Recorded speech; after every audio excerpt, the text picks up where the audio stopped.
So, do you want a 5th edition D&D review? Yeah! I don't know, guys. You know, the 4th edition didn't go so well, and I've been trying to avoid it because I don't like the hate mail. So why don't we do something else? Aww. I could do Mutants and Masterminds, or another Fate game, or, I don't know, Exalted? No! I know. How would you like another Savage Worlds review? No! Screw Exalted! Fine. 5th edition. Here we come.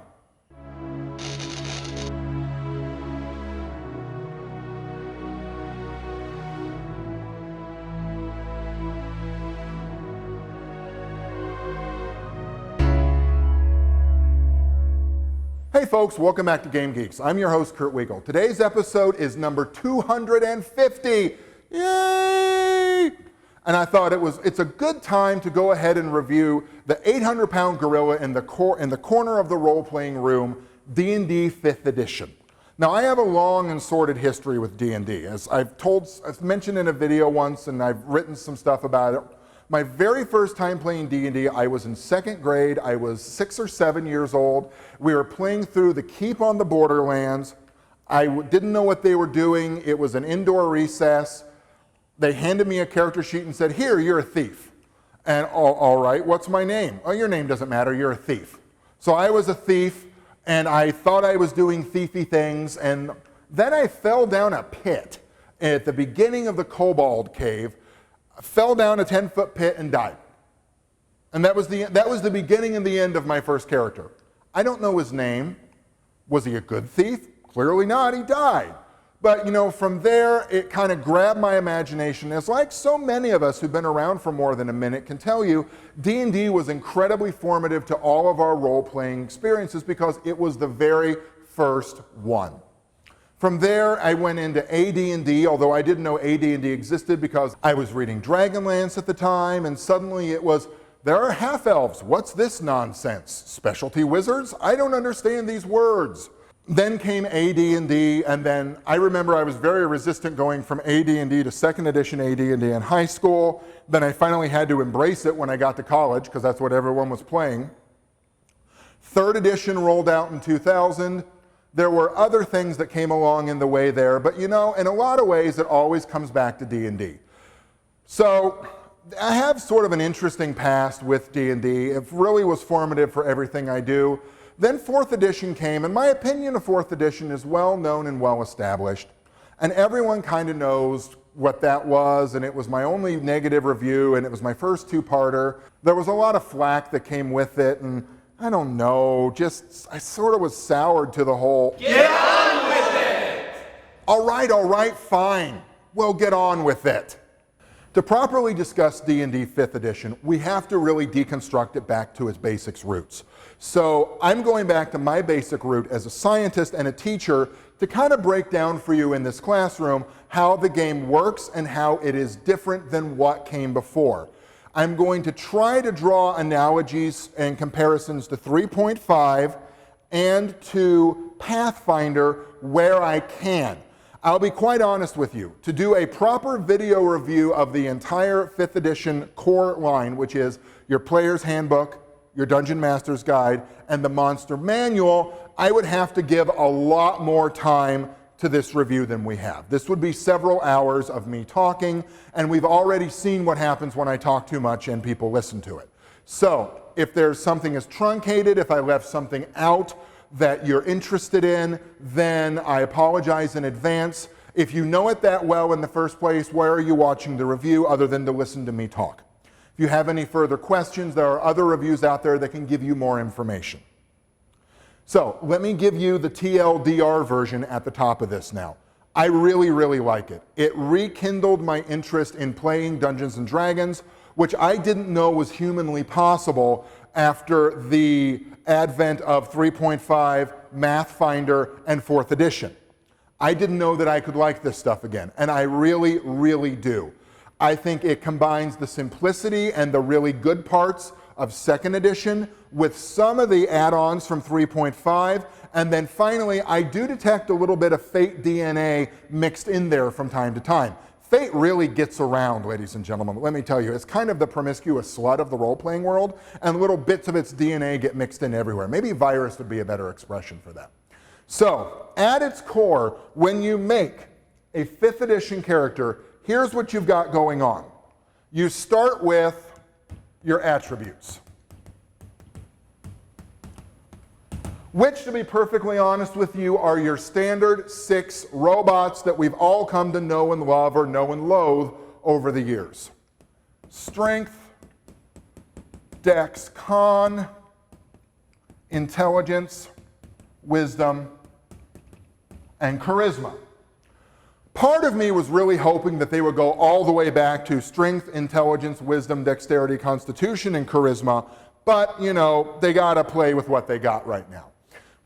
These are your standard range of 3 to 18 as determined by 3d6 or assigned attributes or a number of points and how much each attribute costs. The same modifier value as we saw in 3.0, 3.5, Pathfinder, etc. are still there. It's 12 to 13 plus 1, 14 to 15 plus 2, etc. Interesting thing about this, though, is there is an absolute cap of mortals and what they can have, which is an attribute of 20. So you won't have high-level fighters wandering around with 26 strength anymore. Now, those can be increased magically through spells or magical widgets or what have you, but as a mere mortal, your cap is going to be a 20. That was pretty good, I thought. Another thing that the attributes now determine are your saving throws. Gone are Fortitude, Reflex, and Will, or Poison, Paralysis, Magic Wand, Staff, Spell, Breath Weapon. Again, going back to the back end for those of us who remember that. And now all the saving throws are based on the attribute. Make a Strength saving throw, or make a Wisdom saving throw, or an Intelligence. I'm a little hard-pressed to think of a Charisma saving throw, but I'm sure it's in there someplace. Now, your attributes can and are modified by your choice of race. Now, the races that you can choose from have a standard 4. And the 4 races that are the common, regularly encountered races are Dwarf, Elf, Halfling, and Human. What did I hear you say? Where are the half-elves? Where are the half-orcs? Where are my precious, precious gnomes? They're not gone, but they're in the optional or unusually or rarely encountered races, which include the Dragonborn, half-elves, half-orcs, tieflings, and gnomes. Okay, why are half-elves, half-orcs, and gnomes shoved down into here? Realistic question. I think they did that to simplify down to the core 4 that most people play. I'll be honest, I've heard a lot of people complain that gnomes were not included in 4th edition and gnomes were not included here or there. I have honestly never known anyone who played a gnome in my life. They complain about them not being there, but I've never heard of anyone honestly playing a gnome for very long. I played a gnome for 4 or 5 adventures and he got killed and then I went on to something else. And I did that just to prove that people can play gnomes. So if you want your Dragonborn, there you go, your Tiefling over there. I like the fact that half-elves and half-orcs are shoved over there, principally because I've never liked the half-elf race. I have found that most people who play half-elves are in it only for the points, not for any role-playing or story-based point of view. Half-orcs, you get the whole squicky rape thing going on, and I'm not sure that ninja from Order of the Stick whose parents legitimately loved each other and was a half-elf, then it's a little less icky, but same idea. They're not verboten, but they're not in the core 4. Now the core 4 are subdivided into different subclasses of races. So let's talk about what each race gives you. Let's talk about what the race gives you in terms of benefits, in terms of mechanical pieces, and then we can get into the sub-races.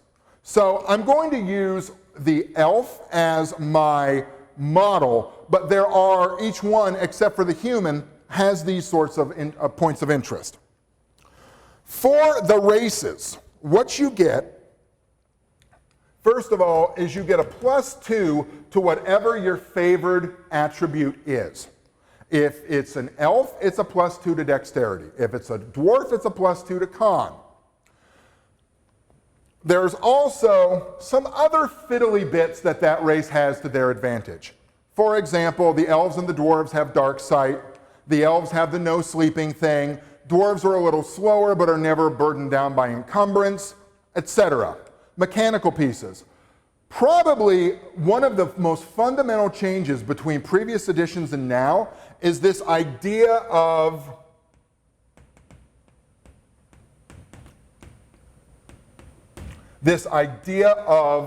proficiencies. I'm going to misspell it. I can't spell well, which is why I do video reviews rather than typing, so I beg your indulgence if I misspell this. The idea of proficiencies. I'm going to come back to this because this is probably the key piece of that makes 5th edition 5th edition. Also, out of this, you get languages, which is kind of nice. You get languages that come from this. Everyone speaks 2 languages, unless there's a really good reason not to. Everyone gets common, or the one thing that everyone has in common so they can talk about it, and an additional language. Now, from this, you are automatically subdivided into one or more sub-races. One or more sub-races that come out of this. For example, with the elf, you have the idea of the high elf, which is pretty much what you think of when you think of an elf. They're cultured, they're civilized, they drink tea, they're liberal voting, and they love the environment. Then you get the wood elf. They're a bit more barbaric. They tend to be a bit more, I don't want to say xenophobic, but they don't interact well with other races. They don't necessarily play well with others. They're a bit wilder with that. One of the main differences that it highlights in the book is, for those of you who speak Dragonlance like I do, it's the Qualinesti versus the Kaganesti elves. If you're a Greyhawk player, then it is pretty much like it's described there. I don't know the realms' names for the elves. I always get them confused. From this, you get a couple of other, you get another attribute boost, but it's only a +1.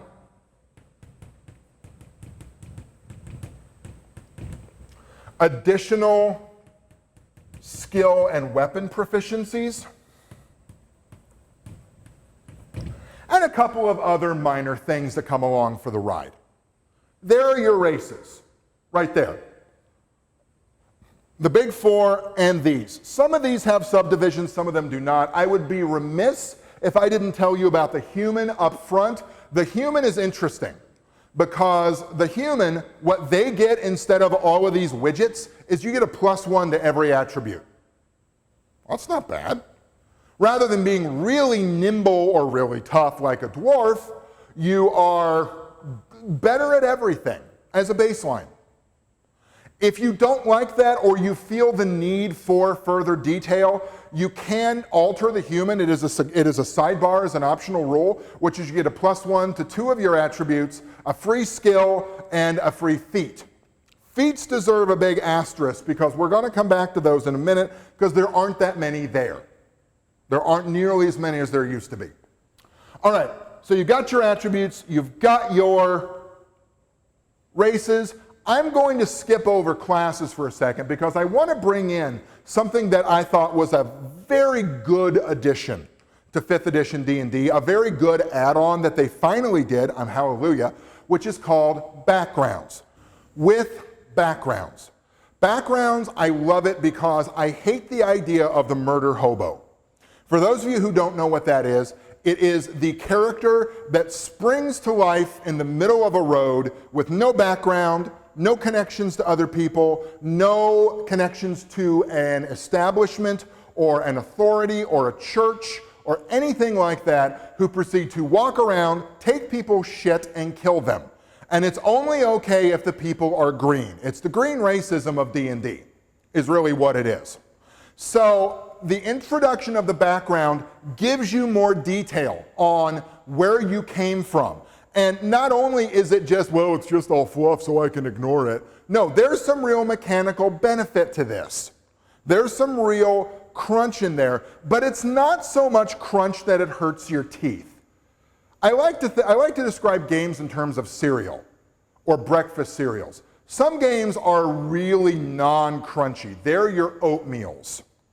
They're your soft foods that you can eat. I'm thinking of Cinematic Unisystem. I'm thinking of things like Fate Accelerated is really soft. That's almost a liquid diet. Then you've got the extreme opposite end of things, which are so math heavy that they hurt. I'm sorry, I like it, but I got to point at you, Pathfinder. That becomes a very mathy game very quickly. I hate to say this too because I love it. Mutants and Masterminds points that way, at least for character generation, hero system, GURPS. Finally, at the extreme far end of that, you have Rollmaster. Anything from Iron Crown Enterprises, it's like eating gravel. It's beyond grape nuts, you're chewing on gravel at that point. So where does D&D 5th fall in terms of mechanical crunch? Somewhere just this side of Savage Worlds, in my opinion. It's just over here from Savage Worlds. Savage Worlds can be a very crunchy game if you want it to. This has a bit more to it in terms of consistency, but it's not so overwhelming that you can't work with it anymore. I got off track from background. Sorry, I get excited about these things and I ramble. So the backgrounds, what they really do for you is they buy you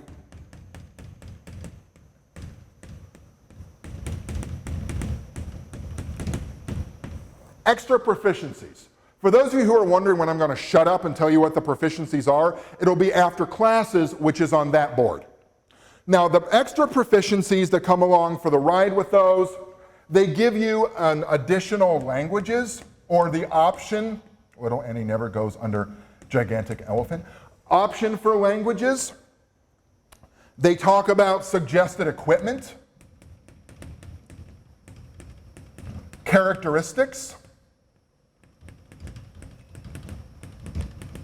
These are your drives, your goals, what you want to do, what you like, what you hate, other people to whom you are connected. Hey, there's a thought, people to whom you are connected.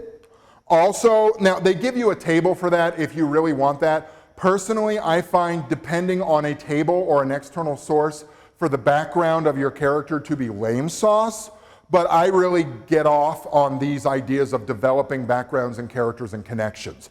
I really need to play a soap opera role-playing game one of these days because I think I would rule at that. Stand by, I think we have something on deck for that in a little bit. Now, finally, there are a couple of minor rules, not really rules tweaks, but game mods, I should say. I don't think very many of these tie in mechanically with anything, but they give you little widgets. Like if you're an entertainer background, then places you've been before, they're going to welcome you back. They're going to be interested in hearing what you have to say, etc. There's a good role-playing opportunity for you. Do you deserve that reputation or not? Are you a cad and take advantage of it with the buxom yet humble serving wench? Or, studly yet shy stable boy, depending on your point of view? That's all up to you and how you role-play it. Classes. Interesting overhaul on class details. Some modifications There are no optional classes like there are races. I kind of wish there were, but I think you could pull out any one of these classes that you wanted to and not use it, which to be honest is something I am likely to do when I run this, simply because there are some things I just don't think belong. Most of these you've seen before. Barbarian, Bard, Cleric, Druid, and may I just say, in a small side note, one of the nicest things I liked about 3.0.3.5 was they brought back the Druid. Druid got kicked over to a subclass of Cleric in 2nd edition. I didn't like that as much. I loved the old school Druids, and this has a real old school Druid feel to it. Except you don't need mistletoe for all your spells like you did in Advanced Dungeons and Dragons Druids, which was kind of a pain in the neck because you had to get the mistletoe with a golden scythe and collect it in a silver bowl or some crap. It was just weird. Druid, Fighter, everyone's favorite. Monk, Paladin, Ranger, and again, for those of us who've been around more than a minute, whenever you hear Ranger, do you want to go Thief and Acrobat? If you don't know what I'm talking about, I'm sorry. If you do know what I'm talking about, congratulations. You got a really good reference there. Rogue, Sorcerer, Warlock, and Wizard. Wizard. That was for you, Micah. And Wizard. Okay. Most of these, you know what they look like. The one thing I'll say for these is they are greatly, greatly slimmed down from what they turned into. You could conceivably put a character sheet for beginning characters, you could put them on a large index card and it would work. There aren't that many mechanical fiddly bits to worry about. Every class gives you what's called your proficiency bonus. Your proficiency bonus is the bonus you get for being good at what you do. The proficiency bonus is the same for every class. The proficiency bonus starts at +2 at first level and goes up a +1 every 5 levels after that. Capping out at 20th level, which is the absolute God top level as presented in these books, at a +6. Now, what does the proficiency bonus buy you? Well, the proficiency bonus is the bonus you add to the following rolls. It is added to attack with weapons. Now, every one of these things I'm going to list is in which you are proficient. So, it is attack with weapons with which you are proficient. It is a bonus to attack with spells. It is a bonus to ability checks through skills. The skill list is greatly trimmed down. What happens with skills now is you have a skill or you don't. There aren't ranks in it. There aren't half ranks, class, non-class. It's all based on the proficiency.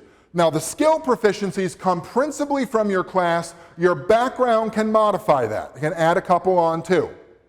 What happens is if you make a skilled check, you roll a d20, you add your attribute modifier and your proficiency bonus. That just adds right in. What happens if you aren't skilled or trained in that skill? Well, then you roll a d20 and you roll the appropriate attribute modifier. You don't add that extra widget. Becomes very important and allows you for a certain level of niche protection if you want it. It also applies to ability checks with tools. Yes, the tools which you use are important. Now, the tools that you can use come from your background and come from your class. All right? Probably, and this was mentioned earlier in the attribute section, saving throws. Every class has 2 saving throws in which they are proficient. For example, with wizards, it is intelligence and wisdom. Those dominate their saving throws. So when they need to make an intelligence saving throw or a wisdom saving throw, they add their d20, their attribute, and their proficiency bonus. Easy peasy. Finally, it adds into the save DC for their spells. Right there, folks. One system, one piece of math that dominates almost everything. Really clean. Now, I promised you an additional side rule with this, and I'm going to give it to you right now. And I'm going to write it in the middle here. For those of you who've ever wondered what I am in class or what it would be like to have me as a teacher, you're getting a really good view of it now. It's just there's fewer swear words. I hope you can see blue. The idea of advantage and disadvantage. What happens here, instead of tripping over a bunch of pluses and minuses that you have to remember in every given situation, which honestly make my brain bleed a little bit, if you have an advantage in a situation, it's when you've got some edge going on. Now, there aren't additional super advantages going on here. It's advantage or disadvantage. If you have both of these involve rolling 2d20. If you have an advantage, you roll 2d20 and you take the higher of the 2 rolls. If you have a disadvantage, you roll 2d20 and you take the lesser of the 2 rolls. There you go. That's straightforward, that easy. If you have like advantage and disadvantages ganging up on you at the same time, figure it out with your DM and roll, and maybe it's just a null sum at that point. Okay, back to classes. Over here. The class gives you, to start with, as I said, your proficiency bonus. It also gives you special modifiers, things that you're good at, additional class features, none of them particularly game-breaking at the lower levels. Then there is a focus that your characters pick up around 2nd or 3rd level that sort of define your character a little bit more. And each class has 1 or 2 of these that break out, except for the spellcasters when there's more diversity, especially in the cleric and the wizard, based on the kind of spells that they can cast. So the subdivisions help redefine or refocus your character. For example, if you are playing, let's say that you are playing a bard, one of my personal favorites, a bard. The bard defines itself into the school of lore, which is your more scholarly bard. You can look through tombs for stuff, your adventuring bard, stuff like that, or the valor bard, which is more your skald of Nordic myth and legend, the bard leading them into battle. And the only time I can think of using a bagpipe as a bard to your advantage, and I don't mean additional d20, I just have this lovely image in my brain of some bard somewhere who took bagpipes as their musical instrument proficiency, wandering around a dungeon, fighting things on a bagpipe. I'm weird among most gamers. I hate the sound of bagpipes. To me, they sound like a cat slowly being crushed all in minor chords. I'm going to get some dislike mail for that one. I'm sorry, I don't like them. And they only have 1 level of play, F, F, F, F. You can't exactly go pianissimo on a bagpipe. It just doesn't work. It's like a didgeridoo. And you can hear it from miles away. At my funeral, I want a concerto played by trumpet, didgeridoo, and bagpipe, just to deafen everyone. Plus, bagpipes are so damn loud. Can you imagine fighting in an enclosed space while someone's over there You'd all be deaf by the end. And bards don't get a sonic attack that low. Anyway, sorry, that was this tangent. Lore and Valor. The ones that break out a little bit differently are Cleric, because they get a subdivision based on the domain of their deity. And before you start worrying about domain spells and stuff like that, there's only one domain that you get access to. That most deities have one or two. You pick one part of that of which you sort of focus on your deity, and then you get additional spells and modifiers from that. And the wizard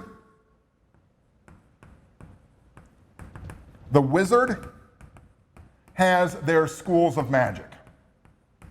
Pick one and go. In the past, the schools of magic have been they exclude other things. For example, if you were an illusionist, you couldn't be good at either a prescribed school of magic or one that you picked, or one or two depending on what it was. Now, if you are now in this case of being a wizard, your proficiency, your ability in that one particular school of magic means it's easier to copy spells into your spell book, and you get a couple of extra widgets at higher levels, but there's no negative modifier. There's nothing that says, well, I want to be an abjurer, so I can't cast any necromancy spells. That's gone. So again, one of the themes going through all of this is simplification. And that's really what I think 3.5 and 4th edition and Pathfinder needed, was simplification. Another thing I like is we're almost a year from the release of 5th edition. I know it took me a while to get here. I apologize. I wanted to give this the justice it deserved, and I thought for that it needed a pretty intense study. There are currently 3 rule books that are produced by Wizards of the Coast for 5th edition gaming, and 3 or 4 adventure books at the time of this filming. There's not a lot of splat yet. And when I'm describing this to my players, one of them said, well, just wait for it. I don't know that it's going to come. Hasbro and Wizards of the Coast seem to be taking a different approach with this one, which is let's not inundate them with a bunch of crap. Let's just keep it fairly simple now. And another thing I like is they are introducing older older worlds that belong to them through their adventure books. Their adventure books are like level 1 to 7, and then the sequel is 8 to 15. Okay. The first 2, which were against Tiamat, were set in the realms. The second one is set in the realms as well, but then we're going to go to Greyhawk. Future releases seem to at least allude to Dragonlance getting some love again. The only thing that's not on their docket that I've seen that I really, really want is Birthright. For some reason, Birthright just hit all the right buttons with me in terms of a setting, but I can't complain. Well, I could, but no one would listen but you.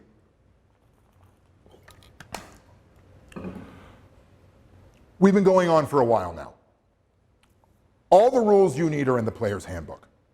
Let's kind of skip up a little bit. There are alignments are there, but they don't seem as restrictive as they used to. I dug through these books multiple times. Nowhere did I see anything that said paladins have to be lawful good. I'm sure it's there and I missed it, because changing that would be like fundamentally changing the base code of the universe for most of us. But I've never really understood why you can't have a neutral good holy warrior who's just interested in doing good, doesn't really care about the law piece, or a chaotic good paladin type for elves. Well, why not? That'd be interesting. Continuing this, you have your inspirations, things that you're attached to, that you draw from. They're really opportunities for you to role play and role play well, and then get a certain number of times where you can use an advantage on your rolls for that situation. I like that it's an additional die rather than a flat modifier, because I would forget to add the modifier, knowing me, and it gives a bit more swing. The base mechanic is still the same. It's a d20 plus modifiers hitting a target number or difficulty class. The spells, one of the more, I do need to tell you this about spells before I kind of move out of this. Spells are handled differently here, at least for the big spellcasters like clerics or wizards.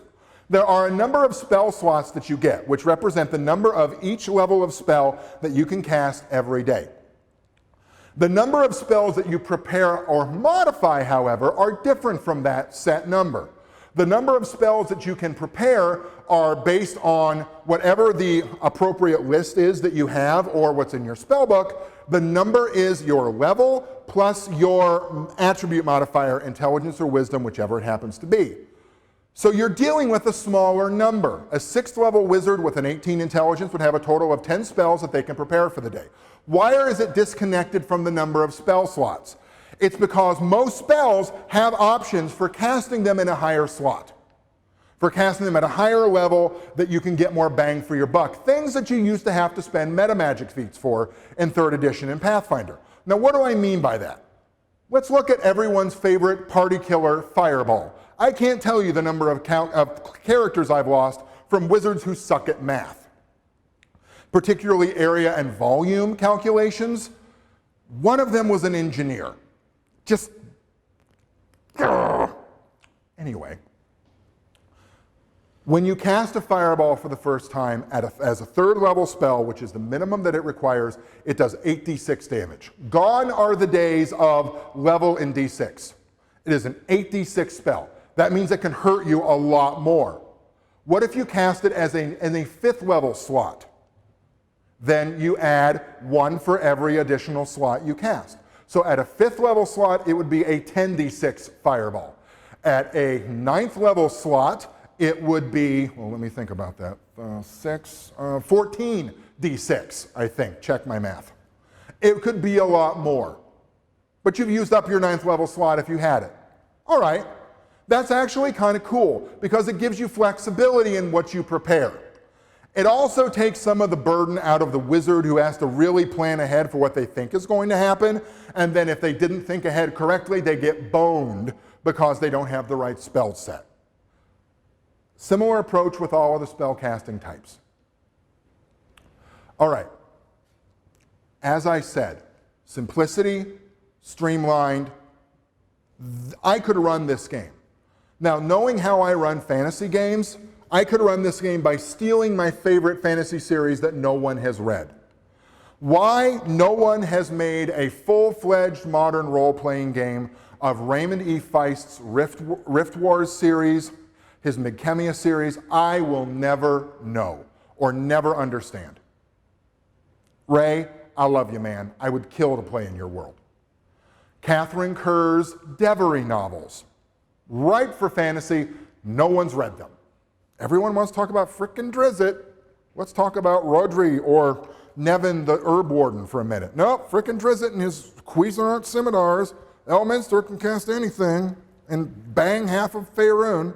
All right, the Dungeon Master's Guide. Quicker reviews here. Not a single rule located in here that changes what is written in the Player's Handbook. Nothing. Everything in here is advice on how to be a GM, how to be a DM, how to build your world. The first thing it talks about is how to build your world. Okay, what ideas do you want? How big do you want it to be? Start small and grow outward. Building your multiverse, building your cosmology. It gives you an example, and then you can go from there. Building your deities. What are back are big random tables of treasure. That's really what's in the DMG, in my opinion, is treasure. Oh my God, and there's a lot of it here, and it's really cool. And I just flipped open a page here, and I'm going to read to you one of them, just to give you an idea of the simplicity of it. The robe of the Arch Magi. White, gray, or black, depending on your moral alignment. What do you get from these? If you're not wearing armor, your base armor class is 15 plus your dexterity modifier. Not bad. You have an advantage on saving throws against spells and other magical effects. It's not a +5. It's not some freaking spell resistance that you have to think about. It's not how do you rate against their spell penetration. No, it's just you have an advantage. And the spell save DC and spell attacks each have a +2 bonus from you. Simplicity. Easy. Artifacts are included here. I'm a little grumpy only because one of my absolute favorite memories of first edition D&D was the massive list of artifacts at the back and the options you had for putting powers into them. It wasn't balanced. It was imbalanced as my fat ass alone on a teeter-totter. It had no balance at all, but there were things in there that still spark my imagination. The orbs of Dragonkind, I love you, Dragonlance, but the orbs of Dragonkind are always going to be these white jade orbs to me with draconic runes on the outside. The Rod of Seven Parts and the Wind Dukes of Akka fighting Misha the Wolf Spider and the Battle of Pesh, those things are as real to me as any mythology in my head. That's what I think D&D and role-playing does for you, is it gives you these ideas to run with. Finally, there's a great section on how to run the game, how to structure encounters, how to use difficulty classes and advantages, disadvantages, and just being a good DM. The back of it, I really like. It's entertain and inspire your players, because that's really what a DM should do. Finally, I know we're running long. I'm sorry, folks. I'm done in just a second, I promise. The Monster Manual, it's what you'd expect. The addition of the Flumph I found amusing, and if you're an Order of the Stick follower, you have a particular soft spot in your heart for Flumphs. The Flumph, the Aboleth is included as a potential big bad. The dragons, you've got your 5 chromatic and your 5 metallic. Shadows in there, dragon turtles, which I've always loved because they're just a what? The owlbear, which has gone from the huh to the oh my god. For some of your particularly nasty or involved bad guys, your dragons, your liches, your vampires, they have legendary actions. And there's a certain number of them that they can do, and it's really big how this works. Like the bite of a vampire costs 2 legend actions, and it's really nasty what it can do to you. All right, what's missing from 5th edition that was in 3.5 and Pathfinder? It's a good question. One of the main things that is missing from 5th edition that is present in Pathfinder 3.5 are feats. They're here as optional rules. The list has been pared down with a lightsaber, but it's been pared down and they are optional. What happens is, as is typical, every 4 levels you get to bump up your attributes a little bit. That's not the case, well, that's still the case here, but you can choose not to and gain a feat instead. Now, the feat is one of the only ways, aside from multi-classing, that you can gain extra proficiencies. And for instance, arcane spellcasting and armor only can happen if you are proficient in that armor. So if you're a wizard and you've sunk the proficiencies into light armor, medium armor, and heavy armor, then by golly gumdrops, you can walk around in plate mail and cast a spell. No problem. So they're optional there. One of the complaints, and I can see people's point of view on this one, is at this point, there's not a lot of differentiation between types. In Pathfinder or 3.5, you could make 5 different fighters and have them be fundamentally different based on the number of feats and class options that you used. In D&D 5, it's not as present. It's not impossible with some of the foci that you can do on your race and your class options, but it's not as meaty with it. I see their point on that one. I don't see it as a problem, however, because my issue with a lot of those heavier, crunchier systems is there are so many fiddly bits by the end, your character sheet starts to look like your income tax form, which isn't the best for me psychologically to do. So that's a point of view, and it's not necessarily a wrong one. The game itself can be run exclusively from the Player's Handbook if you don't mind a GM who riffs a lot, or you only face human adversaries. You could, with a lot of paring down and exclusion of races and classes, you could in theory play Game of Thrones with this. And everything you have is humans based on the classes. There you go. You could go up to Planescape if you want to throw in all of the pieces. There's some work you need to do for your specialty settings. For example, Birthright, my personal favorite of the old D&D settings. Birthright, you would have to figure out a way to put blood abilities in there. You'd have to find a way to spot weld on domain rules. It's not impossible, but it's not necessarily a task that I'm interested in undertaking as a 43-year-old father of 4. I think this is a very good entry into the D&D for younger players or people who've never played it before, because it's much more streamlined and straightforward and not anywhere near as intimidating as it used to be. I think that for those of us who fondly remember the simpler days of first and second edition, well, folks, like most things, the good old days weren't necessarily all that good. Did anyone really ever use the tables of what a dagger is really useful for versus on leather armor versus chainmail versus banded mail versus plate mail? I have never known anyone to do that. So, do you need D&D 5th edition? If you're a completist, yes. If you have fond memories of older editions that were simpler and aren't quite the get off my lawn of the role-playing world, then I think this is a good avenue back in. I said about 4 months ago, I can't ever see myself running a fantasy game again, because I wasn't interested in the settings anymore. I felt like I'd done everything with it and it was too complicated. I was reading through D&D 5. On a whim, I made a first level human druid. I was done in under 5 minutes. Honestly, it took more time for me to roll the dice and write down the numbers than it did to put in everything else. It's that easy, folks. For Game Geeks, I'm your host, Kurt Wiegel. Today you got to see Dr. Kurt Wiegel in action. Good day and good gaming.